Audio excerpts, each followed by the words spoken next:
حضرت عبداللہ بن مسعود رضی اللہ تعالیٰ عنہ سے روایت ہے، نبی کریم صلی اللہ علیہ وسلم نے ارشاد فرمایا، قیامت کے دن انسان کے قدم نہ ہٹیں گے حتیٰ کہ اس سے 5 چیزوں کے بارے میں سوال کیا جائے گا۔ نمبر 1، اس کی عمر کے بارے میں کہ کس چیز میں خرچ کی۔ نمبر 2، اس کی جوانی کے بارے میں کہ کس کام میں گزاری۔ نمبر 3، اس کے مال کے بارے میں کہ کہاں سے کمایا۔ اور نمبر 4، کہ وہ مال پھر خرچ کہاں پہ کیا۔ نمبر 5، اس کے علم کے بارے میں کہ اس پر کتنا عمل کیا۔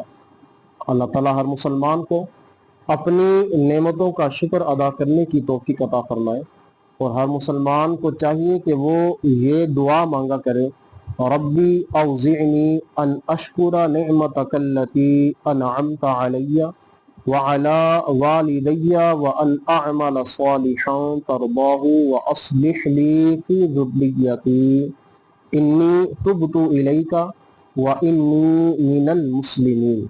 ترجمہ کنز العرفان کہ اے میرے رب، مجھے توفیق دے کہ میں تیری نعمت کا شکر ادا کروں جو تو نے مجھ پر اور میرے ماں باپ پر فرمائی ہے، اور میں وہ کام کروں جس سے تو راضی ہو جائے، اور میرے لیے میری اولاد میں نیکی رکھ، میں نے تیری طرف رجوع کیا اور میں مسلمانوں میں سے ہوں۔